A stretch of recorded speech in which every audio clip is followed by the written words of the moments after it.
दांगाबाज हत्याकांड के आरोपी बरी। 6 दलितों की हुई थी 2015 में हत्या। दबंगों ने ट्रैक्टरों और लाठियों से पीटकर की थी हत्या। कोर्ट ने 40 आरोपियों को किया बरी। देश भर में उठ रहे हैं सवाल, क्या सभी 6 दलितों ने खुद में की थी आत्महत्या?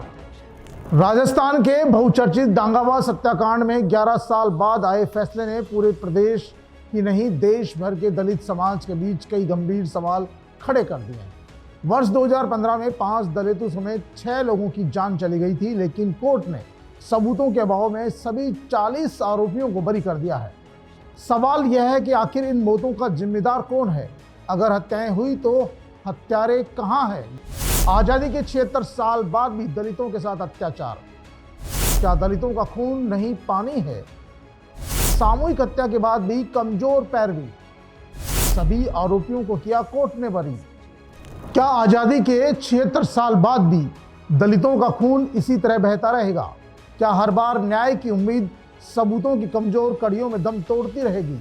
क्या जिन 6 लोगों की मौत हुई, क्या उन्होंने खुद ही अपनी जान ले ली, या फिर इस देश की न्याय व्यवस्था अब भी उन सवालों का जवाब देने में असहाय है या कमजोर है, जिनका इंतजार पीड़ित परिवार पिछले 11 साल से कर रहा था? राजस्थान के नागौर जिले के दांगाबाज गांव में 14 मई 2015 को महज 23 बीघा जमीन के विवाद में खूनी संघर्ष का रूप ले लिया था। आरोप था कि सैकड़ों लोगों की भीड़ हथियारों और ट्रैक्टरों के साथ खेतों में पहुंची और दलित परिवारों पर हमला कर दिया। 5 दलित रत्नाराम, पोखरराम, पांचाराम, खेमाराम और गणपत राम मेघवाल की मौके पर ही मौत हो गई। दूसरे पक्ष के रामपुरी की भी गोली लगने से जान चली गई। दलित हत्याकांड बना था सुर्खियां। पुलिस ने हत्या के आरोपियों को किया था गिरफ्तार। दलित समाज के लोग डर के मारे नहीं देते गवाही। दलित समाज एक तरफ, अन्य सभी समाज दूसरी तरफ। मामला देश भर में सुर्खियां बना। जांच सीबीआई को सौंपी गई। चार्जशीट दाखिल हुई।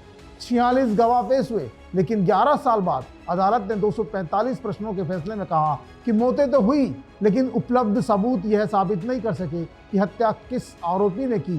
क्या गजब का सवाल है। कोर्ट ने माना कि किसी भी प्रत्यक्ष गवाह ने यह नहीं बताया कि किस आरोपी ने किस मृतक पर हमला किया। मृतकों के परिजन भी किसी हमलावर की स्पष्ट पहचान नहीं कर सके। ऐसे में अदालत ने संदेह का लाभ देते हुए सभी 40 आरोपियों को बरी कर दिया। लेकिन अदालत के इस फैसले ने एक बार फिर व्यवस्था पर बड़े सवाल खड़े कर दिए।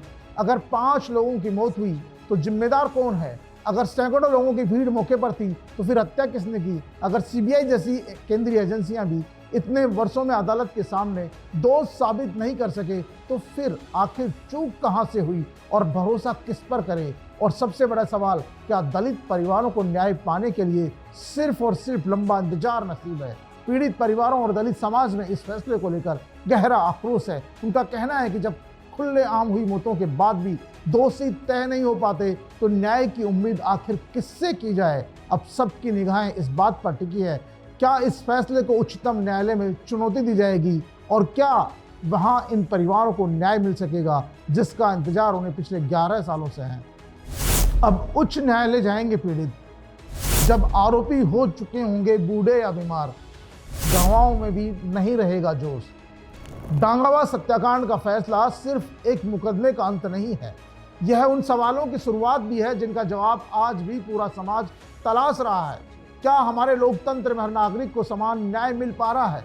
क्या जांच व अभियोजन की कमजोर न्याय की राह में सबसे बड़ी बाधा बनती जा रही है? क्या दलितों के साथ इसी तरह से अत्याचार होते रहेंगे और आरोपी सबूतों के अभाव में बेगुनाह साबित होते रहेंगे? यही कारण है कि आज भी दलित आदिवासी वर्गों के लोगों को न्याय नहीं मिलता, भले ही उनकी सामूहिक हत्याएं हो जाए या फिर उनकी सामूहिक रूप से बस्तियां ही क्यों नहीं जला दी जाए। इसीलिए अत्याचार करने वाले कानून से नहीं डरते, क्योंकि उन्हें पता है न्यायपालिका में वो बाइज्जत बरी हो जाएंगे। अगर अत्याचार का सिलसिला थमा नहीं और लगातार बढ़ता रहेगा तो फिर न्यायपालिका पर भरोसा कौन करेगा?